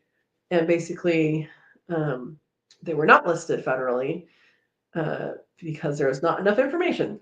But they have a very limited home range of approximately 70 meters. Yeah, that's the only distance they go, except for one male, which went like a mile away. Little disperser. Anyway, we had to get up at 3:30 in the morning for that, and so you don't get used to that quickly. And then once you get used to it, you stop doing it. Like, okay. Yeah. It takes like 3 weeks usually to get used to any sort of different routine, right? Yeah.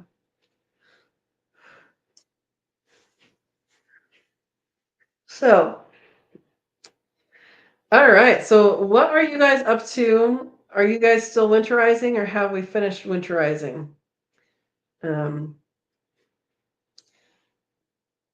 I'm pretty much done. I did just empty the hoses from my automatic watering thing. I figure, you know what?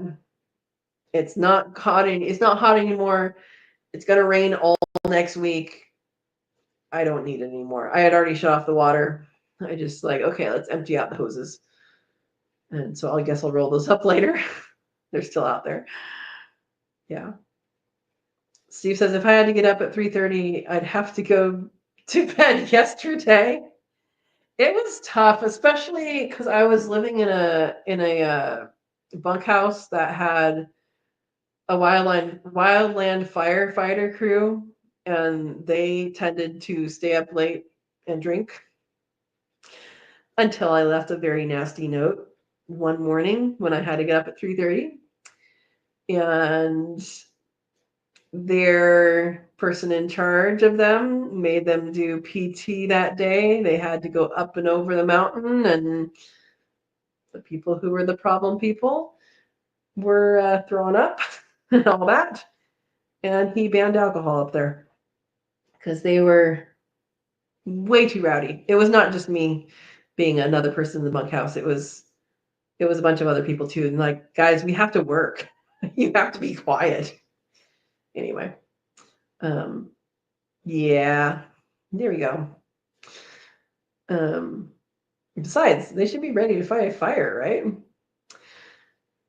All right, Amy's still here. Winterize the strawberries with leaves. Oh, I read that wrong. I thought you put leaf. I thought you were like only the strawberries with leaves get to be winterized. You're saying you put leaves on top. Got it. Quick question. My cover crop is very small, planted 2 weeks ago.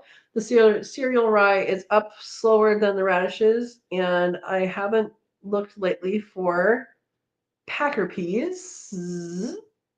Will it do any good? I usually mulch heavily with leaves. Should I just go ahead with that as well?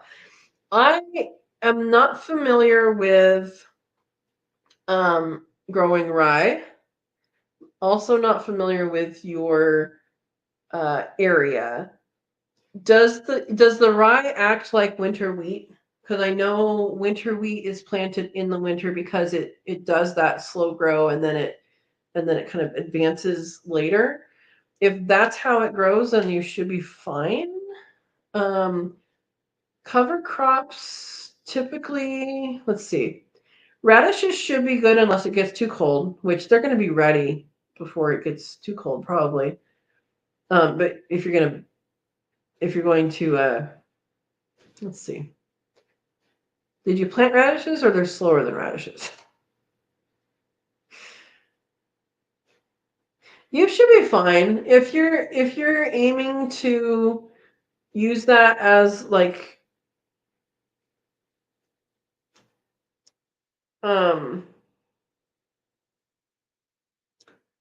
should be fine, I think. I would say unless it gets really, really cold, then I would leave it alone. If someone in your region maybe speaks up, they might know better. I would say if it gets really, really cold, or it's projected to, then go ahead and throw some leaves over it. But other than that, I think you should be fine. I don't know if the ryegrass dies back or if it just kind of settles and goes to sleep underneath the snow. But yeah. And peas do well in a frost and a light freeze, but like a hard freeze. Depends on the variety, and I'm not familiar with that variety. What is hanging behind me? We're just doing show and tell today, Verna. This is something I got for $10 at garage sale. I believe this is rabbit fur. It looks like rabbit fur. And it's just something I got for $10 at garage sale that I liked a long time ago. It was in my other house, just you guys never saw it. That was really just, there's a hook already there, and there wasn't like a safe place to put it, so that's where I put it. I don't think that's his permanent home. I might put it on this door, actually. I had it on a door before.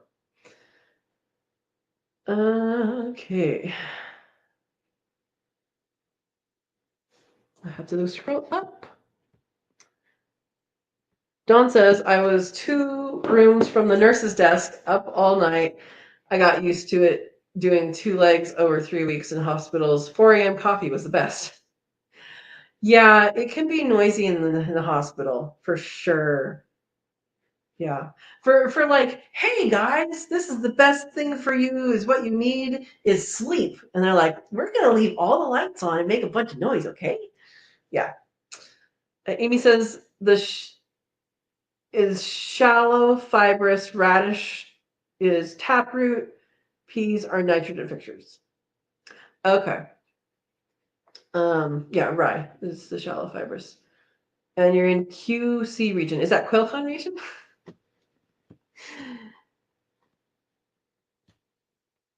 Okay, so Verna says it's already gotten under 30 degrees in your area, so if it's gone through, it should be okay, right? That's what I'm saying. Like if it has lived through a freeze, it should be okay. Yeah. Okay. In Ohio. Steve says the way that decoration was hanging, I first thought it was garlic drying. So are you disappointed or not? No, I did not harvest any garlic this year. There is elephant garlic out in the pasture, which reminds me I haven't planted my garlic yet. I need to find where I put that box. Because I tore out all the carpet, I moved everything. So I hope I didn't lose them. I mean, they're here somewhere in the house. So I do need to actually plant them at some point. Oh, Verna said the same thing. I thought it was hanging either onions or garlic. Well, you know it's not going to be onions. Not with me. Not with me. If I'm hanging onions, it's either for someone very special, or someone pay me to grow onions. Oh, Steve says I knew she didn't harvest, so I knew it wasn't. Okay, so that's what it looks like, but yeah. Amy says, good news, and no one wants to bid on this tonight. Some days it's not the years, it's the miles. What? Okay. Okay. Happy dreams. Good night. Yes. Good night, Amy. And I'm glad we had a local answer for you that it's already gotten freezing in your area. Yeah. Good to know these things. Well, I have to get ready for, I have a couple more winterizing things like, oh yeah, I should probably get the styrofoam things that you put in the vents on the side of the house because I completely forgot about that. Got the things that go over the faucets on the house, but they didn't have like the styrofoam ones that you hook on there and then you like pull the string and it goes. They have like a bag now, so try those. And then, yeah, I haven't done the little styrofoam things that go in the vents underneath, but it's okay. It's okay. Oh, got it. The bid remark was on Steve's buy comment. Got it. Got to keep me up to date, Steve. Yeah. So yeah, so I mostly, I mean, I do have to have those vent covers still, if I remember to get them. I don't know. And then for next week, it's supposed to rain all week, so I need to fill up the chickens' food. There's only 3 chickens. They have a huge feeder. I just want to do it not in the rain. And hopefully, maybe cut some firewood. So we'll see how that goes. We'll see if that goes. And test out my new electric chainsaw. So that is good. Yeah, I had to go to actual chainsaw store so I have an electric chainsaw, but I went to an actual chainsaw store to get the chaps and the hard hat with the face shield and the ear protectors, which is good. And I'm glad that fit because I have a teeny tiny head and I have lots of hair, but I have a teeny tiny head, and I was glad that it actually fit on me. Yeah, Steve. Not yet. I will try to do the appropriate measurements to get it. I'm going to put the website on my, I'm going to do it. Is it inside?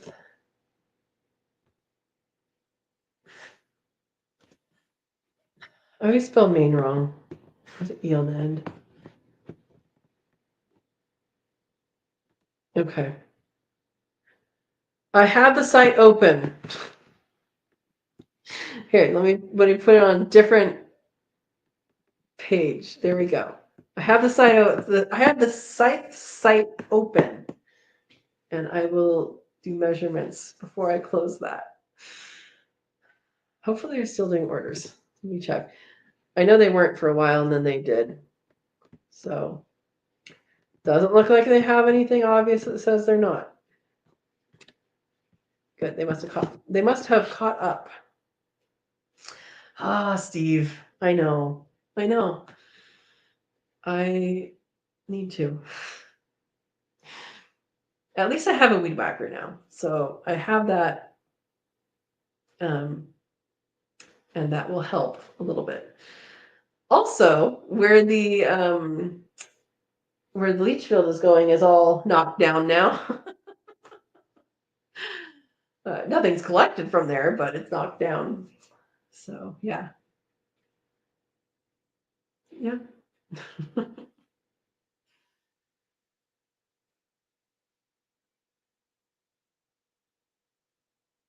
All right.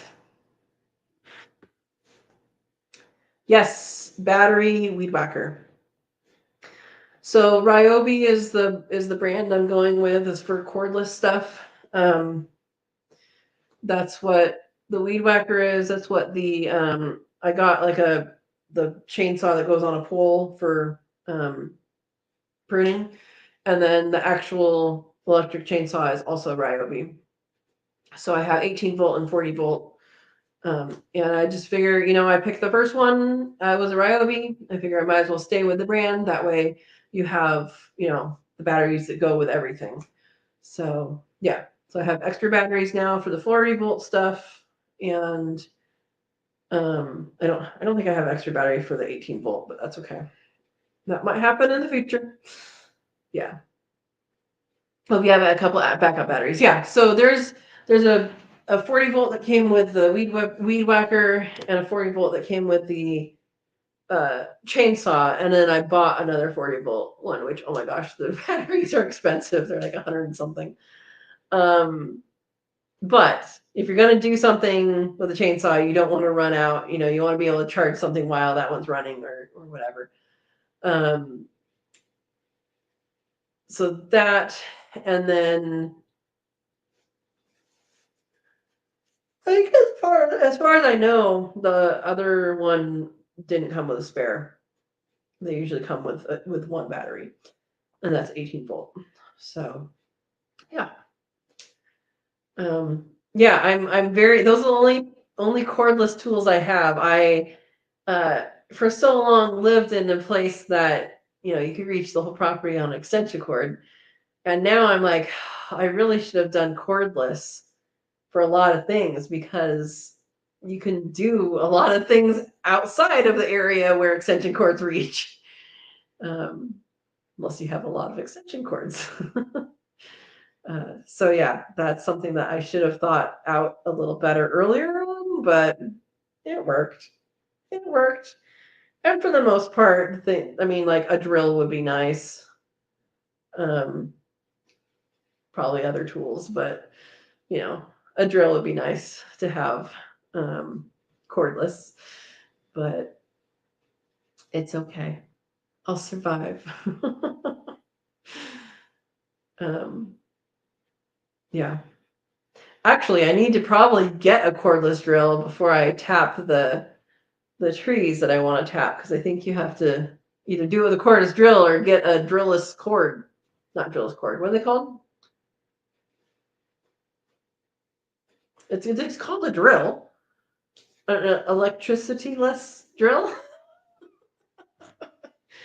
Yeah. Verna, what brand do you have for your cordless drill? I'm curious about what people have for their a hand drill, a hand power drill. Got it. Yes. Like I said, an electricity-less drill. Oh, goodness. Yeah. Yeah. Plus, Ryobi is a bright green color. If you set it down, you can pick it up again. Oh, yeah. Well, I hope you guys are doing good. I hope everybody's thinking about winterizing, and I think everybody is, I hope everybody is starting to think about what you can either get to plant later or what you can plant coming up. And I know my area is the first frost is supposed to be 1st of November or end of October. There's like 3 different. Again, I'm in an area that's kind of like different than everywhere else, so I'm not actually sure what the actual zone is, but it could be anywhere from mid-October to 1st of November is kind of what I'm going to go with. And we've had some freeze already, but it really didn't freeze that much. And I only know that from the weather station, which is up in the air. So I think maybe it didn't freeze down at the ground level. There's 2 zucchini leaves that got affected by that. And so we haven't had a hard frost or anything yet either. So yeah. Yeah, smart getting all the same brand for the batteries. It just makes sense, because otherwise you're just like, oh, what do I have here? Yeah. Yep. And El Chapo, Black and Decker. Okay. And we're gonna need to get a hammer drill. Okay. Steve says I have a hammer drill and never hammered with it. There we go. And Dawn says battery operated drill, DeWalt, many brands. Oh, got it, Verna. Verna was being too creative. El Cheapo. Oh, thank you. I got that. It just had to be spelled out with spaces for me, apparently. Yeah. Oh, man. Yeah. Tools is something that it's interesting, because I had a lot of tools. I still have them. I have a lot of tools that I've done a lot of things, and I'm prepared for a lot of things as well. But then also, I'm kind of preparing to do some other things. So I have some of the tools I need, but some of the tools are, it's like, oh, well, maybe I should keep an eye out for that. Yeah. Brenda says I spell like I talk many times. That's okay, as long as the people who read also read what that is. 11 p.m. It is not. You have 4 minutes. Is that why you say I'm late all the time? Because you're 4 minutes early? 3 minutes early now? Could be. Could be you're just early, which makes you extra late. All right, guys. Well, is there anything else someone wants to you round? Is there anybody else? Is there anything else people want to talk about or have questions about? Anybody listening that isn't talking, jump on in. And I think we covered quite a bit today. Yeah, I did want to bring up the seeds that aren't seeds, like seed potatoes and the ginger, because I think a lot of people don't think about that. Or some people get confused about what it means exactly. Yeah. Yeah.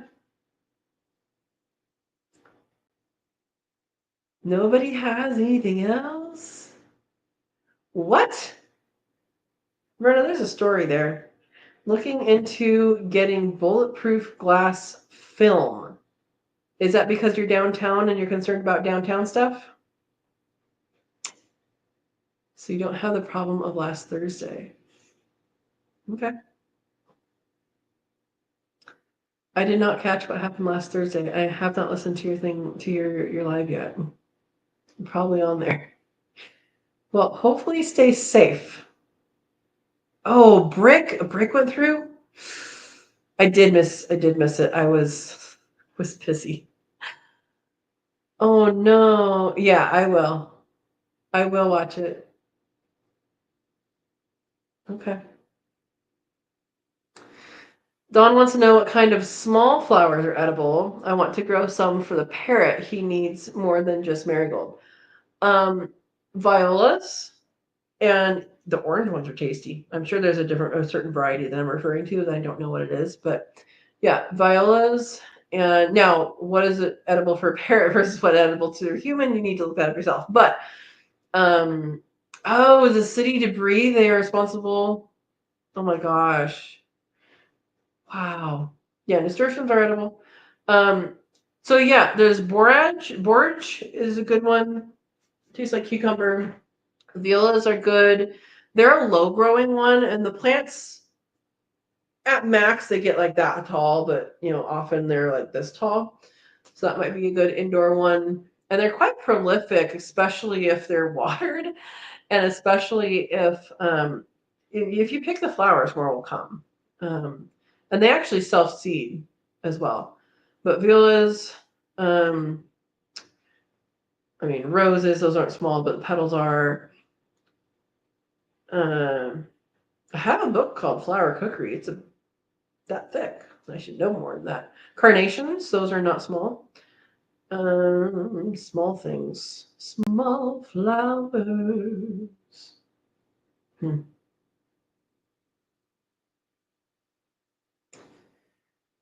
Dawn says, works here. They pick up bricks fast when building.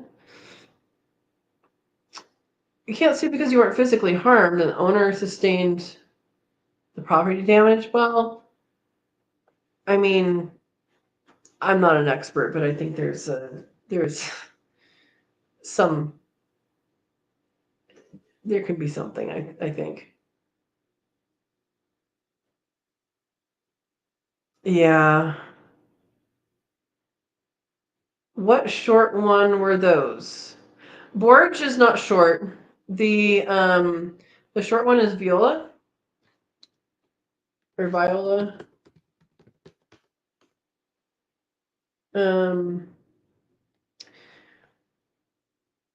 don't think I have any videos on that. Violets are edible. Those are low growing. Grow honeysuckle. Okay, if you're going to do honeysuckle, grow the right kind of honeysuckle. I believe the flowers of some honeysuckles are edible, some are not. And the berries of some are edible and most are not. The one that's here is not. So if you're going to do that, make sure you know what you're growing. Yeah, violets. What else is small? Small things. Small flowers. The things I'm thinking of are all big, like the carnations and the roses. Those are big.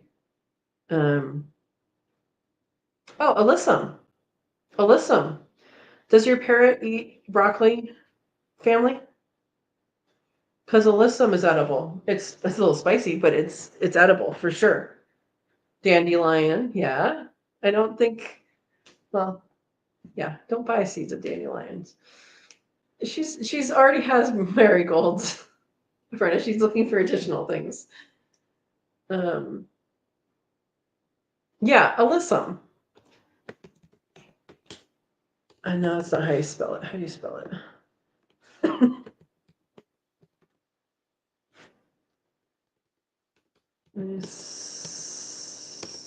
Some. Okay, I think this is how you spell it. Alyssum is used as a trap crop for like cabbage moth and stuff like that. Comes in different colors. It's edible. People generally don't eat it, but it's edible. But it's often grown in like the end rows of crops to attract those pests to it. Yeah. Oh, shorter, not small. Alyssum ground cover for greenhouses. That would be cool. Yes, they love dandelions. Yeah, yeah. Herb flowers. So shorter, not small. So you need short plants. Alyssum is a good one. Any other thing in the brassica family that flowers? I mean, the flowers are edible. As far as I know. What else, guys? You guys know?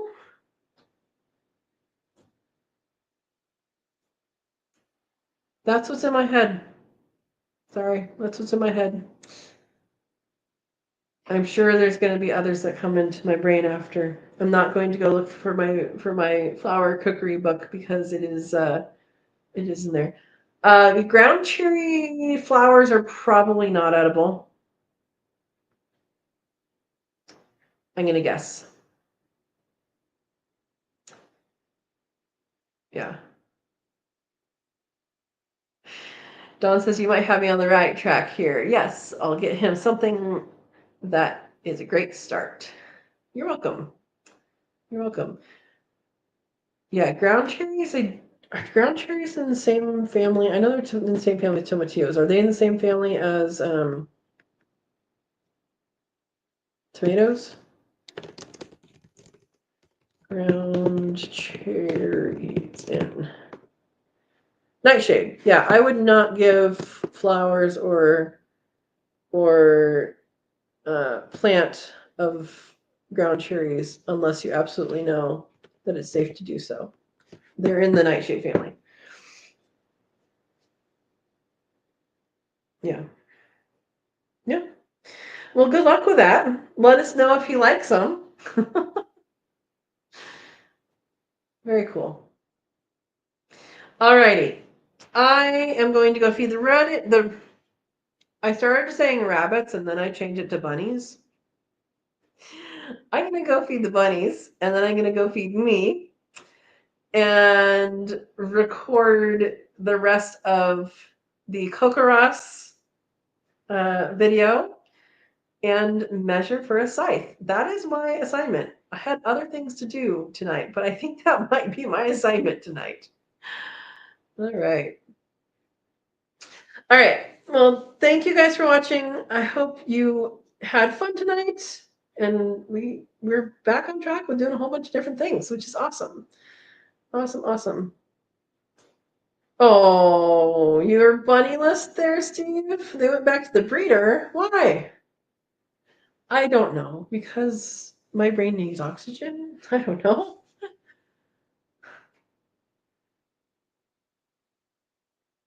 All right. All righty, guys. We will see you guys next Monday, 6 p.m. Pacific time. And that is going to be another fun talk. So I hope you guys all have a good week. Have a good weekend. Think about something to winterize and think about something that you are going to plant or get to plant sometime in this winter. All right. Thanks again. Thanks, you guys. Have a wonderful evening.